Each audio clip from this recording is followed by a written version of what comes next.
Imagine a future where electric vehicles are readily available, built locally, and perfectly tailored to European roads.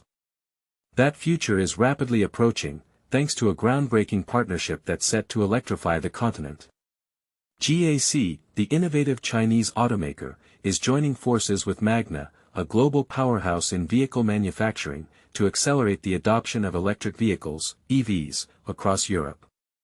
This isn't just about selling cars, it's about establishing a strong, localized presence, ensuring European consumers have access to cutting-edge EV technology and design. The big news: GAC and Magna have officially announced a vehicle assembly program designed to boost electric mobility and expand EV production within Europe.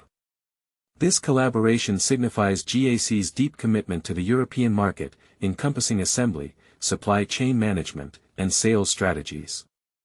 And for Magna, it reinforces their position as a leader in vehicle manufacturing, showcasing their ability to adapt and innovate in the rapidly evolving automotive landscape. Currently, serial production of GAC's highly anticipated electric SUV, the AION V, is already underway at Magna's state-of-the-art facility in Graz, Austria.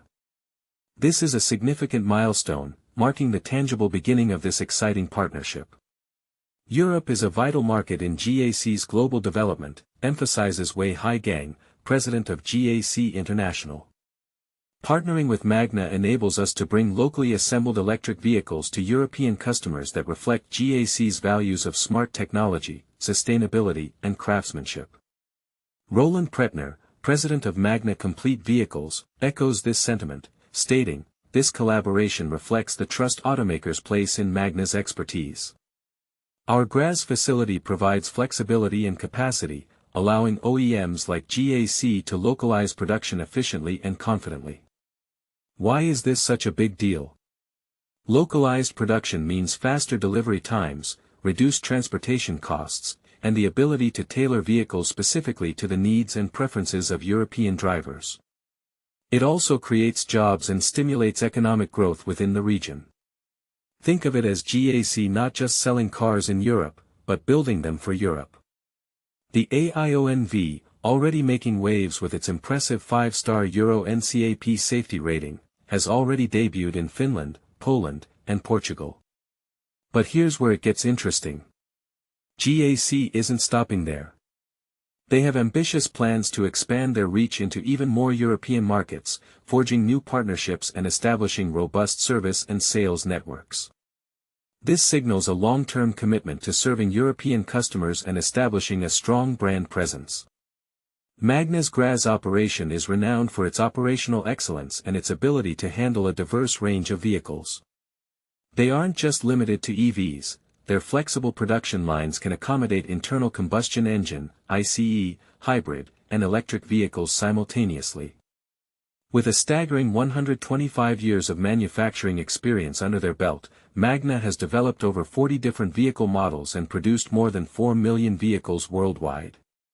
That's a testament to their expertise and reliability. Together, GAC and Magna are aiming to shape the future of mobility by seamlessly integrating electrification, innovative design, and world-class manufacturing expertise. Their collaboration underscores a shared commitment to quality, reliability, and, most importantly, sustainable mobility across Europe and beyond. This means more than just building electric cars, it means building a cleaner, greener future for everyone.